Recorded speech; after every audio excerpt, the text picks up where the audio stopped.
सभी भाइयों को नमस्कार। आज शारीरिक शिक्षा में हम प्राथमिक उपचार के संबंध में जानकारी लें। जैसे आप जानते हैं कि प्राथमिक उपचार एक बहुत बड़ी जनरल नॉलेज की तरह कह सकते हैं। हमें जानकारी होनी चाहिए कि खेलते हुए जाते समय कहीं बाहर घूम रहे हैं, तत्काल चोट लग जाती है तो उस समय जो उपचार देना चाहिए उसी को हमें प्राथमिक उपचार कह सकते हैं।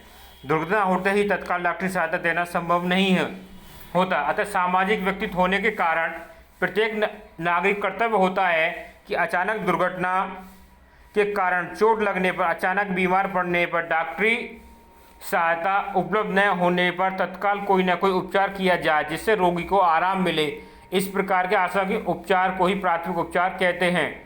प्राथमिक उपचार वह है जो किसी अचानक चोट लगने पर, अचानक बीमार पड़ जाए, डॉक्टर से आने से पहले रोगी को दिया जाता है।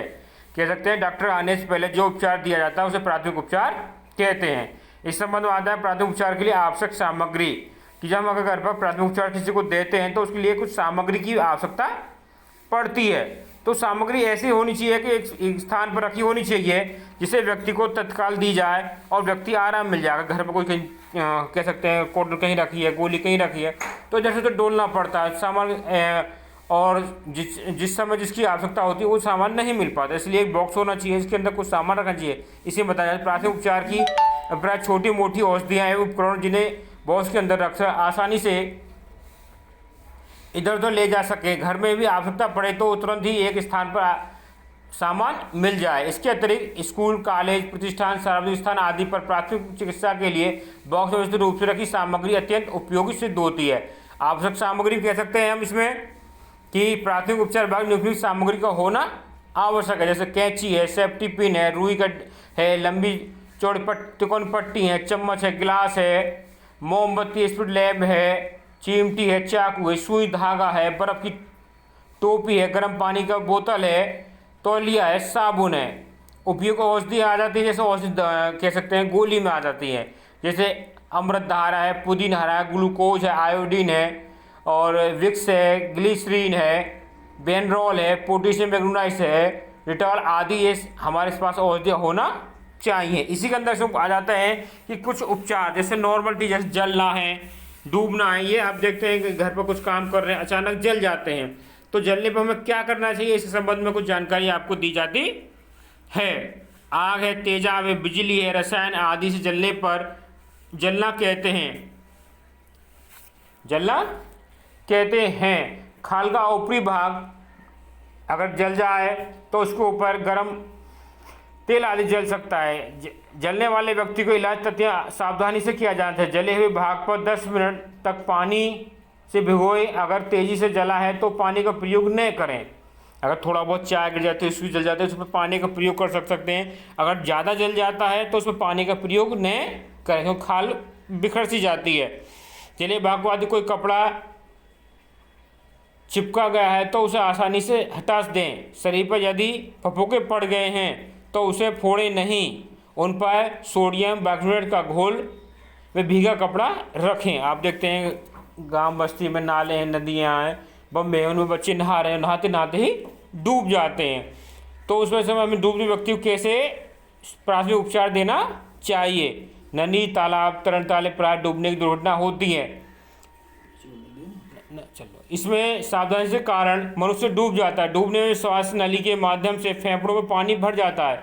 उस व्यक्ति को फेफड़े पानी भर जाता है, पेट में भी चला जाता है जिससे श्वास क्रिया में बाधा आती है, व्यक्ति अचेत हो जाता है। उपचार में कह सकते हैं डूबे व्यक्ति को वस्त्रों को उतार देना चाहिए। रोगी को पेट के बल लिटाकर पीठ को धीरे धीरे दबाना चाहिए जिससे पेट का सारा पानी बाहर निकल जाए। श्वास चलाने के लिए बनावटी सांस का प्रबंध किया जा सकता है। जब श्वास चलने लगे तो रोगी को गर्म रखने के लिए गर्म कंबल में लपेट लेना चाहिए। उसे गर्म चाय या काफ़ी पिला देनी चाहिए।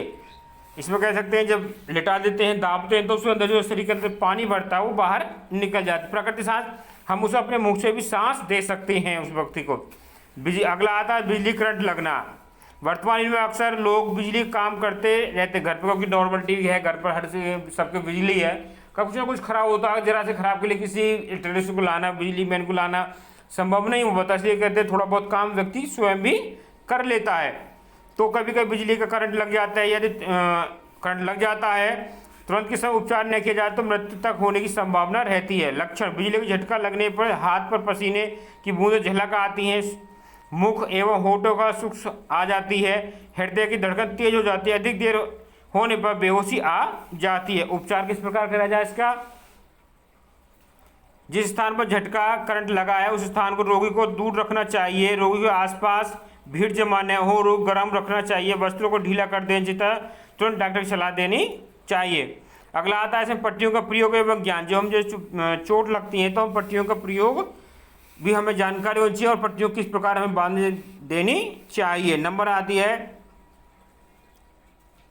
मरहम पट्टी करना। साफ पानी से कीटनाशक दवा में दवा ले लाल दवा, पोटेशियम बेरिक्स आदि मिलाकर नीम की पत्ती डालकर उबाला हुआ पानी भी काम आ सकता है। साफ रुई से इससे भिगोकर घाव अंदर से बाहर की ओर साफ करना चाहिए। अगर कोई घाव है, अगर डिटॉल नहीं है हमारे पास में तो गर्म पानी नीम के पत्ते उसमें गिर के उबाल कर उसका भी हम चोट को साफ कर सकते हैं। अगला आता पट्टी बांधना।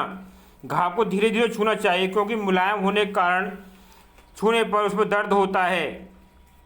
जैसे कोई घाव है उसको हम छूते तो बहुत दर्द, धीरे छूना चाहिए और पट्टी आराम से उसके ऊपर बांधनी चाहिए। नंबर आती है इसमें तिकोनी पट्टी। 80 सेंटीमीटर से 90 सेंटीमीटर लंबी भुजा वाली मजबूत मार्किन की मजबूत सफ़ेद पट्टी होनी चाहिए, क्योंकि अगर पट्टी बांधते वक्त कमज़ोर टूट जाए तो नुकसान होती है घाव में भी, इसलिए पट्टी एक मजबूत अच्छी होनी चाहिए। अगली है चौड़ी पट्टी। तिकोनी पट्टी को बीच में एक मोड़ देने पर उस खुली चौड़ी पट्टी कहलाती है। अगली है सक्रिय पट्टी। चौड़ी पट्टी को एक बार और मोड़ देने पर उसमें 8 परत हो जाती हैं। अब यह सक्रिय पट्टी कहलाती है। छोटे और गहरे घाव पर इस पट्टी का प्रयोग किया जा सकता है। सिर की पट्टी। खुली और तकनीकी पट्टी को आधार की ओर लगभग एक ही चंद्र की ओर मोड़कर उसमें लगभग इस प्रकार रखेंगे पट्टी की नोक सिर के ऊपर होकर पीछे लटके और दोनों सिरों कानों की ओर रहें। दोनों सिरों को ऊपर ले जाकर सिर पर चक्कर लगाकर माथे के बीच बीच नीफ नाप में बांध दें। अब सिर को एक हाथ से ऊपर लाकर सेफ्टी पिन लगा दें। झोली या बगलदार पट्टी। झोली या गलपट्टी 2 प्रकार की होती है, छोटी और बड़ी। पट्टी को चौड़ी बनाकर छोटी खुली हुई बड़ी लगती है। इस हाथ में कोहनी के ऊपर चोट लगती है तथा छोटी गलपट्टी एवं कोहनी के नीचे से लगाती है। इसी तब वह गलपट्टी काम आती है। जैसे कोहनी में जाती है, हाथ में जाती है गलपट्टी, हाथ में जो गले में बांधे तो गलपट्टी का प्रयोग करते हैं। इसका हमें घर पर बैठ कर कह सकते हैं इसका अभ्यास करना चाहिए। और इसके साथ में यह प्राथमिक उपचार जानकारी समाप्त। नमस्कार भैया।